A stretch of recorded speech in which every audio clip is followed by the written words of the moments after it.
Hi.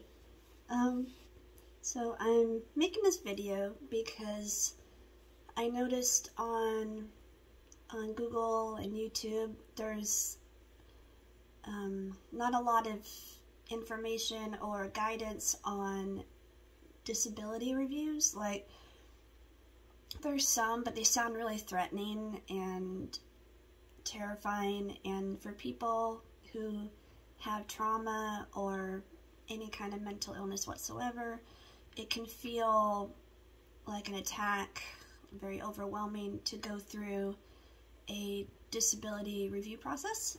And I've honestly never had one like this.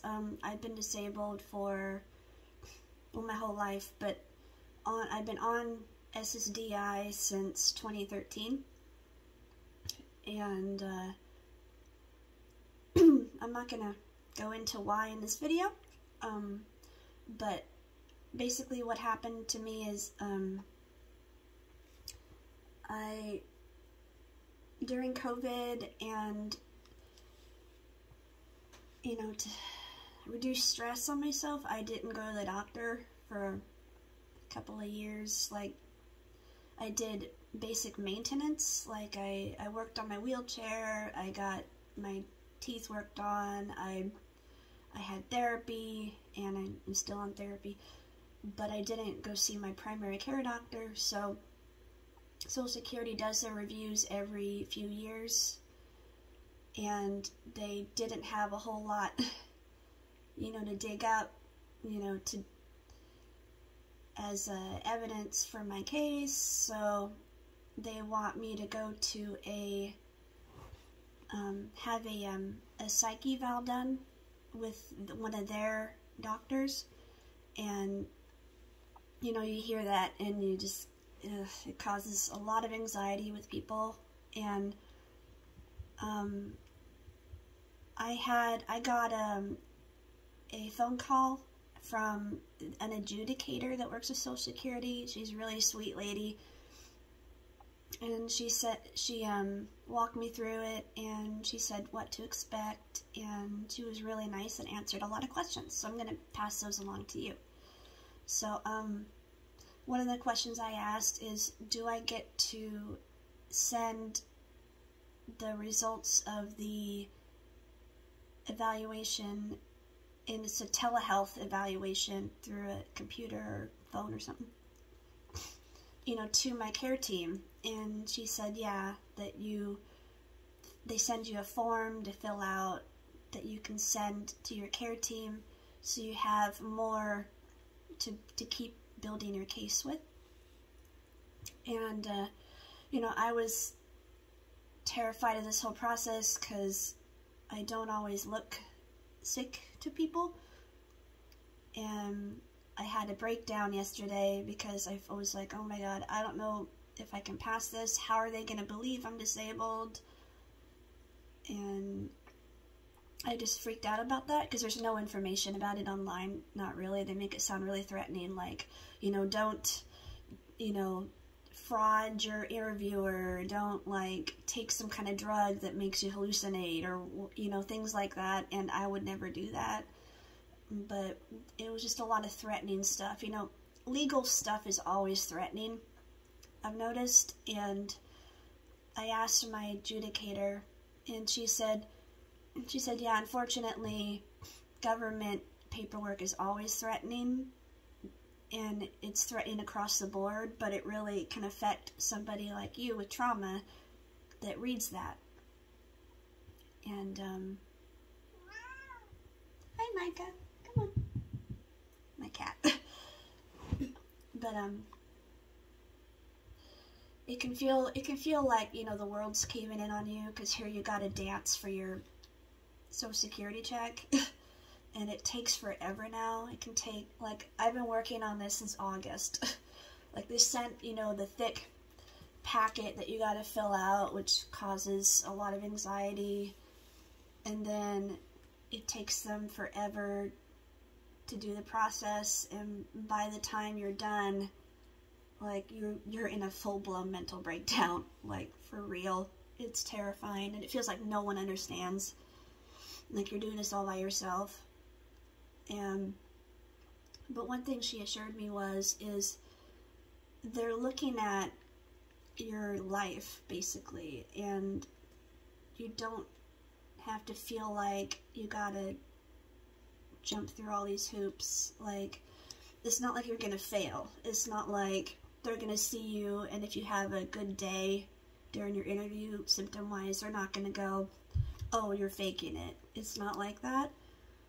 She explained it as Social Security is looking for, you know, a significant improvement. And what that means is you got to be, like, completely able to function in order to have them consider removing your benefits. It's not like, oh, I'm having a good month, I haven't had a breakdown today, or I'm a little bit more cheerful, I'm not disabled anymore. No, it's not like that.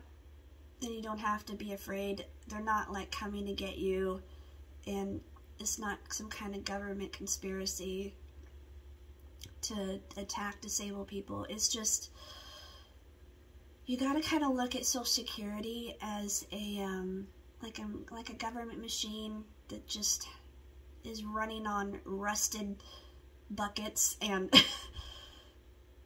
they're just filling out paperwork, and, you know, sadly they are protecting the taxpayer, you know, because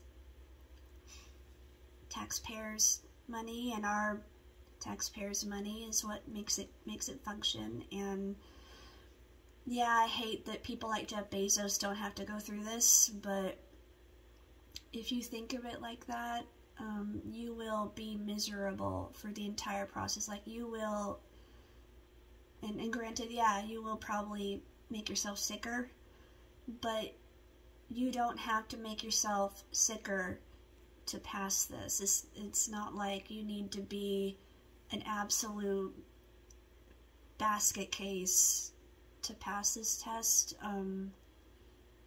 you know, because you wrote a lot of information down already, and your doctors, like, they have all of that, and they had your previous disability reviews to go on as well. So it's not like they don't have anything and you have to convince them in one 45-minute interview and pass or fail, you know. It seems like that, though, because they don't tell you, right? They don't tell you how it's going to go. And that's why I'm making this interview, and or this video, and I'll make more, you know.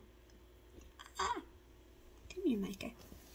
My kitty is like, I loves the camera. But yeah, so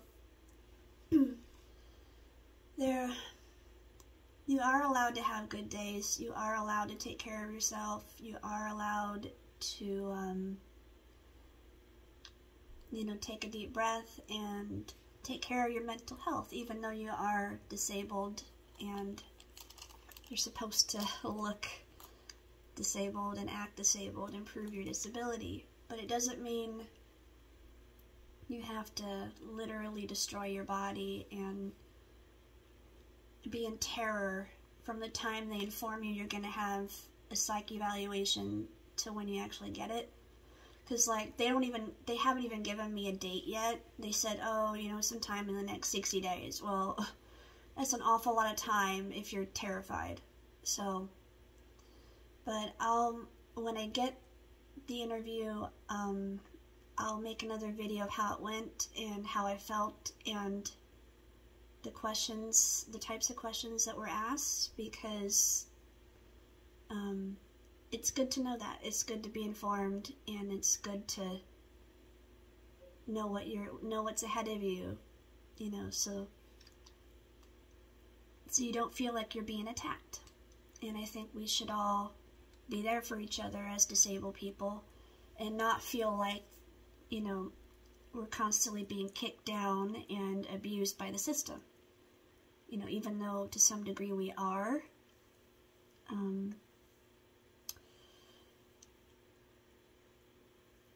you know, we got to advocate for ourselves as well. And anyway, I hope you have a good day, and I'll give an update when I get closer to my interview